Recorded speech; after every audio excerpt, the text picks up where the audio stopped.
बहू का 9वां महीना। सुमित्रा जी की बहू रितु प्रेग्नेंट थी और अब उसकी प्रेगनेंसी का 9वां महीना चल रहा था। रितु का पति देवेश उसका काफी अच्छे से ख्याल रखता था, लेकिन प्रेगनेंसी अपने आप में ही एक अलग ही वक्त होता है जब एक औरत कई तरह के बदलावों से गुजरती है। शरीर के साथ साथ उसके अंदर बहुत सारे इमोशनल चेंजेस भी आते हैं और रितु इन सब चीजों से गुजर रही थी। इसीलिए कई बार वो बहुत परेशान हो जाती थी। उसे बार बार बहुत मुश्किलों का सामना करना पड़ रहा था। एक दिन अचानक शाम के वक्त रितु जोर जोर से रोने लगी। अरे रितु बेटा, क्या हुआ? तुम रो क्यों रही हो? कुछ नहीं मम्मी जी, बस बहुत परेशान हो रही हूँ मैं। हाँ बेटा, वो तो मुझे भी दिख रहा है, तभी तो रो रही हो तुम। लेकिन परेशानी के पीछे की वजह तो बताओ, आखिर बात क्या है? किसी ने कुछ कहा क्या तुमसे? नहीं मम्मी जी, किसी ने कुछ भी नहीं कहा, बस ऐसे ही मेरा मन कर रहा है रोने का। अरे बेटा, ये क्या बात हुई? रोने का मन कर रहा है? अरे तुम माँ बनने वाली हो, अगर इस तरह रहोगी ना तो बच्चा भी रोने वाले नेचर का पैदा होगा। तो फिर मैं क्या करूं मम्मी जी? मुझे बता अपने दिल की बात, मेरे साथ शेयर कर कि क्या परेशानी है। वो क्या है ना मम्मी जी, मैं अपने पेट की तरफ देखती हूँ ना तो अजीब सी घबराहट होती है। अरे लेकिन क्यों बेटा? तुम्हारे पेट में तो तुम्हारा आने वाला बच्चा है, इसे देखकर तुम्हें खुश होना चाहिए।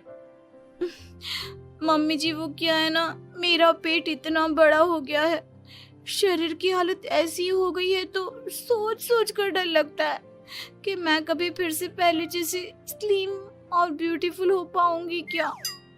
अरे बेटा, ये तो कुछ दिनों की बात है, सब कुछ बिल्कुल पहले जैसा हो जाएगा। कुछ दिनों के बाद तुम्हें चिंता करने की कोई जरूरत नहीं होगी। रितु, क्या हुआ? तुम बार बार करवटें क्यों बदल रही हो? रात के 2 बज रहे हैं, सो जाओ ना अब। देवेश, नींद नहीं आ रही है, मैं ठीक से सो नहीं पा रही हूँ। अरे ये क्या, तुम तो उठकर बैठ गई। इस तरह बैठे बैठे पूरी रात बिताओगी क्या? क्या करूं देवेश, पेट की वजह से जैसे ही लेटती हूँ अजीब सा लगने लगता है, ठीक से सो भी नहीं पाती।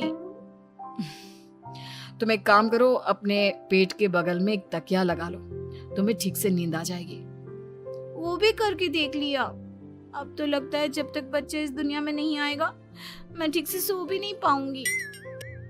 रितु, बच्चा आने के बाद कौन सा चैन की नींद सो पाओगी? कम से कम अब तो आराम कर लो। तुम सो जाओ देवेश, मैं बैठे बैठे ही अपनी नींद निकाल लूंगी। और फिर कुछ दिन के बाद सुमित्रा जी के घर पर कुछ परिचित लोग मिलने के लिए आते हैं। मम्मी जी, आप उन लोगों के साथ बैठकर बातें करिए, मैं सबके लिए चाय बना देती हूँ। अरे नहीं नहीं बेटा, मैं कर लूंगी, अभी तुम्हारी तबीयत ठीक नहीं है ना, तुम आराम करो। अरे मम्मी, घर के छोटे मोटे काम तो मैं करती हूँ ना, चाय बनाने में कैसी प्रॉब्लम? अच्छा ठीक है, अगर कोई परेशानी नहीं है तो बना दो चाय। अरे ये क्या बात है सुमित्रा जी, आप तो दादी बनने वाली हैं। हाँ जी, बस ठीक ठाक तरीके से मेरा पोता या पोती इस दुनिया में आ जाए तो चैन हो जाए। सही कहती हैं बहन जी, एक औरत के लिए ये वक्त बहुत मुश्किल होता है। वैसे बहू की तबीयत तो ठीक है ना? हाँ हाँ, तबीयत तो ठीक है, बस ऐसे ही थोड़ी बहुत परेशानी है जो इस वक्त होती है, उसी से गुजर रही है। पहली बार माँ बन रही है ना, कभी कभी परेशान हो जाती है। सुमित्रा जी रिश्तेदारों से बात करती है और उन्हें काफी देर हो जाती है। रिश्तेदारों के जाने के बाद, अरे रितु बेटा, तुम अभी तक किचन में काम कर रही हो? मैंने तुम्हें मना किया था ना, इतनी देर खड़े रहने की क्या जरूरत थी? मम्मी जी, वो मुझे लगा रात के खाने में देर हो जाएगी, इसलिए मैं साफ उधर बिजी थी तो मैं खाना बनाने लग गई थी। अरे बेटा, तुम तो बिल्कुल कुछ भी नहीं समझती, जरा अपने पैरों की हालत तो देखो। हाँ मम्मी जी, मुझे भी ना पैरों में बहुत भारीपन लग रहा है। ये भारीपन नहीं है, ज्यादा देर खड़े रहने की वजह से तुम्हारे पैरों में सूजन आ गई है। अब कमरे में जाकर आराम करो, चलो। और सुनो, अपने पैरों के नीचे ना तकिया लगा लेना, सर के नीचे मत लगाना, ठीक है? अपने कमरे में जाने के बाद यार ये प्रेगनेंसी भी कितनी अजीब चीज है, कभी रोने का मन करता है, कभी हंसने का। घर में सब मुझे बहुत प्यार करते हैं, लेकिन प्रेगनेंसी की जो प्रॉब्लम्स मैं फेस कर रही हूँ वो मैं किसी को नहीं समझा सकती। ये सब कब ठीक होगा? और फिर एक रात अचानक रितु नींद में उठकर बैठ जाती है और अपने पूरे शरीर पर खुजली करने लगती है। देवेश की आंख खुलती है और वो रितु को इस तरह खुजली करते हुए देखता है। अरे क्या हुआ रितु, तुम ठीक तो हो ना? पता नहीं क्यों देवेश, लेकिन अचानक से पूरे शरीर में खुजली हो रही है। दिखाओ जरा मुझे। अरे लेकिन तुम्हारे शरीर पर तो कोई मच्छर के काटने की या किसी तरह के रैशेस भी नहीं है, फिर खुजली क्यों हो रही है? लगता है ये भी प्रेगनेंसी की कोई नई प्रॉब्लम है। अरे अरे परेशान मत हो, मैं मम्मी को बुला कर लाता हूँ। सुमित्रा जी के आने के बाद अरे क्या बात है बेटा, इस तरह क्यों खुजली कर रही हो? अचानक से क्या हो गया तुम्हें? मम्मी जी ऐसा लग रहा है जैसे सर से पैर तक पूरे बदन में मच्छरों ने काट लिया हो। अरे लेकिन इसमें रोने की क्या बात है, चुप हो जाओ, सब ठीक हो जाएगा। हाँ मैं बहुत परेशान हो गई हूँ, बस अब जल्दी से बच्चा इस दुनिया में आ जाना चाहिए ताकि मुझे इन सारी प्रॉब्लम से मुक्ति मिले। ऐसा नहीं कहते रितु, माँ बनना तो दुनिया की सबसे बड़ी खुशखबरी है और ये सारी परेशानियां तो सबके साथ होती है। जानती हूँ, लेकिन फिर भी क्या करूँ, रात को सो नहीं सकती, कभी पेट भर के खाना खा लेती हूँ तो उल्टी करने का मन करता है, ज्यादा देर खड़ी हो जाती हूँ तो पैर में सूजन आ जाती है, ज्यादा देर बाहर घूमने भी नहीं जा सकती वरना टॉयलेट की प्रॉब्लम। ये सब कब ठीक होगा? कुछ दिन और बीत गए और अब तक रितु का 9वां महीना खत्म होने का वक्त आ गया था। अब हर दिन रितु बस यही सोचती थी कि उसका बच्चा इस दुनिया में आने वाला है। हाँ, वो बात अलग थी कि वो कई तरह की इमोशनल चेंजेस से गुजर रही थी और फिर एक दिन अचानक, देवेश मुझे ना चाउमीन खाने का मन कर रहा है। अभी रात के 12 बजे? अरे रितु, इस वक्त चाउमीन कहाँ से लेकर आऊंगा मैं? किसी होटल में फोन करो ना, कोई तो डिलीवर करता होगा ना इतनी रात को।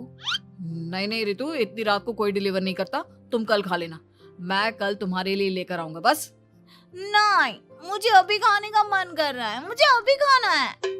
अच्छा अच्छा ठीक है, एक काम करो, मैं किचन में जाकर तुम्हारे लिए मैगी बना कर लाता हूँ, क्या पता उसे खाकर तुम्हारा मन ठीक हो जाए। हाँ ठीक है। देवेश रितु को मैगी बनाकर खिला देता है, लेकिन अगले दिन अचानक से रितु की तबीयत खराब हो जाती है। क्या हुआ है बहू को? बेटा तूने कुछ उल्टा सीधा तो नहीं खा लिया ना?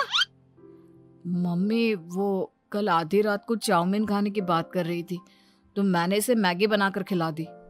अरे लेकिन एक बार मुझसे तो पूछ लेता, इसी वजह से उसे अजीब सा लग रहा है। कोई बात नहीं, वैसे भी बच्चा आने का वक्त पास आ गया है ना, इसलिए ये सब चीजें हो रही है। मेरे पेट में बहुत दर्द हो रहा है, जब से मैगी खाई है तब से पता नहीं क्या हो गया। अरे कुछ नहीं हुआ बेटा, बस कुछ दिन की बात और है, परेशान मत हो। चल हम तुम्हें ना डॉक्टर के पास ले चलते हैं। हॉस्पिटल जाने के बाद, डॉक्टर साहब मेरी बहू की तबीयत ठीक तो है ना? हाँ, वैसे तो सब कुछ ठीक लगता है, डाइजेशन का प्रॉब्लम हो गया है, ऐसे वक्त में हो जाता है। प्रेगनेंसी की वजह से पेट के ऊपर बहुत प्रेशर आ जाता है, इसलिए डाइजेशन थोड़ा वीक हो जाता है। और उन्होंने रात के वक्त मैगी खा ली, इसलिए उनको ये प्रॉब्लम हो गया। डरने वाली कोई बात नहीं है। थैंक यू डॉक्टर साहब, अब हम इसका ध्यान रखेंगे। लेकिन अब रितु की डिलीवरी का वक्त पास आ गया है, आपको उनका पहले से भी ज़्यादा ध्यान रखना होगा। मैंने चेकअप कर लिया है, 1 सप्ताह के अंदर रितु की डिलीवरी होने के पूरे चांस है। एक दिन अचानक किचन में काम करते करते रितु के पेट में बहुत तेज दर्द होने लगता है। देवेश, मम्मी जी जल्दी आइए।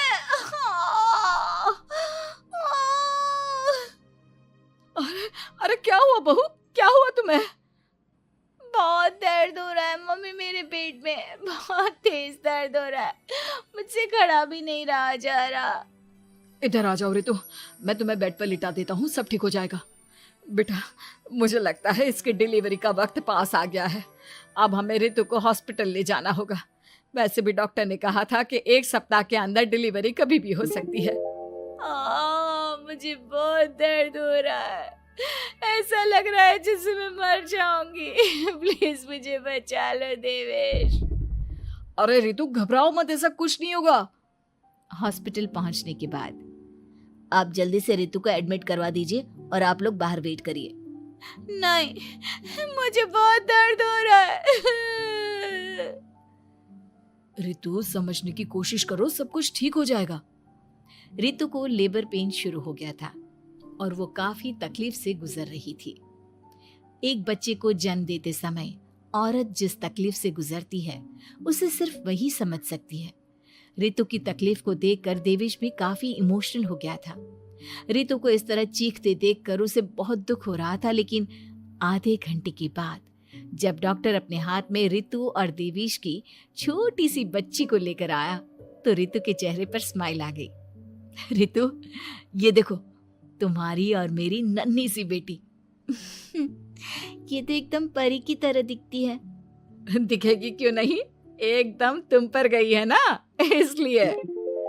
लेकिन मम्मी, उसकी नाक तो मेरे जैसी है। अच्छा ठीक है, नाक तुम रख लो, बाकी सब मेरे जैसा। देखा रितु, तुमने कितनी तकलीफ सही, लेकिन उस तकलीफ के बदले तुम्हें भगवान ने ये छोटी सी परी दे दी। और ऐसा सब औरतों के साथ होता है। तुमने बहुत हिम्मत रखी है बेटा, और इसका नतीजा आज हमारे सामने है।